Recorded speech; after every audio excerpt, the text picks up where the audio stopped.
होटलों का गृह कर कम होगा, पर्यटन को मिलेगा बढ़ावा, जाने योगी कैबिनेट के महत्वपूर्ण फैसले। नमस्कार, मैं खुशी और आप देख रहे हैं यूपी न्यूज 24। आइए नजर डालते हैं आज की बड़ी खबर पर। अयोध्या में श्री रामलला के प्राण प्रतिष्ठा के साथ ही सरकार प्रदेश में पर्यटन को बढ़ावा देने की दिशा में महत्वपूर्ण फैसला किया है। इसके लिए सरकार होटलों के प्रॉपर्टी टैक्स को कम करने जा रही है। सरकार ने होटलों को उद्योग का दर्जा देते हुए इन पर लगने वाले गृह कर में भारी कमी करने का फैसला किया है। मौजूदा समय में होटलों से आवासीय भवनों पर लगने वाले गृह कर से 6 गुना अधिक गृह कर लिया जा रहा है। सरकार के फैसले के बाद अब सिर्फ 3 गुना गृह कर लिया जाएगा। इससे संबंधित नगर विकास विभाग के प्रस्ताव को बृहस्पतिवार को कैबिनेट बाय सर्कुलेशन मंजूरी दे दी गई है। आपको बता दें कि प्रदेश में होटलों पर गृह कर की दरें अलग अलग तय की गई हैं। 4 सितारा से कम की रेटिंग वाले होटल से आवासीय का 5 गुना गृह कर लिया जाता है। 4 सितारा व इससे अधिक की रेटिंग वाले होटलों से ये 6 गुना वसूला जाता है। जिन होटलों में बार की सुविधा होती है, फिर चाहे वे किसी भी ऋणी के हों, उनका टैक्स आवासीय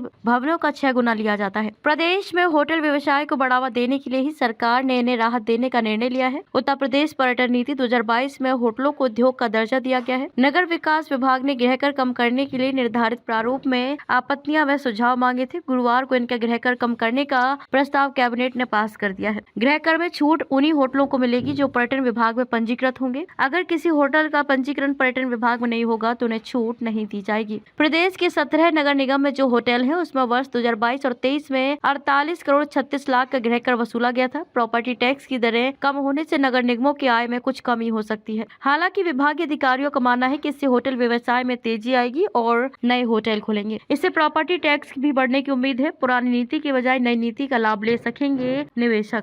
उत्तर प्रदेश औद्योगिक प्रोत्साहन एवं रोजगार प्रोत्साहन नीति 2022 का लाभ वर्ष 2017 की पुरानी नीति के तहत आवेदन करने वाले निवेशकों को भी मिलेगा। कैबिनेट ने इस प्रस्ताव को मंजूरी दे दी है। उत्तर प्रदेश में निवेश की राह और आसान हो गई है। प्रदेश में पहले से निवेश करने वाले उद्यमियों की पुरानी मांग को सरकार ने स्वीकार कर लिया है। उद्यमियों ने मांग की थी कि पुरानी नीति का लाभ लेने वाले निवेशकों के लिए भी ऐसी नीति लाई जाए जिसके तहत नई नीति का लाभ ले सकें। इसके लिए मुख्य सचिव की अध्यक्षता में गठित एम्पावर्ड कमेटी की बैठक पिछले साल 27 सितंबर को बुलाई गई थी। इसमें औद्योगिक निवेश एवं रोजगार प्रोत्साहन नीति 2017 के क्रियान्वयन संबंधी नियमावली के अंतर्गत मेगा श्रेणी के औद्योगिक उपक्रमों को विशेष सुविधाएं व रियायतें देने संबंधी संस्तुतियों को गुरुवार को पारित कर दिया गया। नई नीति में पुरानी की तुलना में ज्यादा रियायतें दी गयी। वर्ष 2017 की नीति के तहत केवल स्टाम्प ड्यूटी में छूट का लाभ लेने वाले उद्यमी उसे वापस कर नई नीति का लाभ ले सकेंगे। अगर निवेशक को वर्ष 2017 की नीति के तहत LOC लेटर ऑफ कंफर्ट जारी हो गया है लेकिन उसका लाभ नहीं लिया है तो उसे निरस्त कर नई नीति का लाभ लिया जा सकेगा। कुल मिलाकर पुरानी नीति का लाभ वापस करने पर ही नई नीति का लाभ लिया जा सकेगा। भूमि पूजन समारोह की तैयारी में इस प्रस्ताव का काफी असर पड़ेगा। बड़ी संख्या में ऐसे निवेशक हैं जो इसके इंतजार में थे। प्रस्ताव पर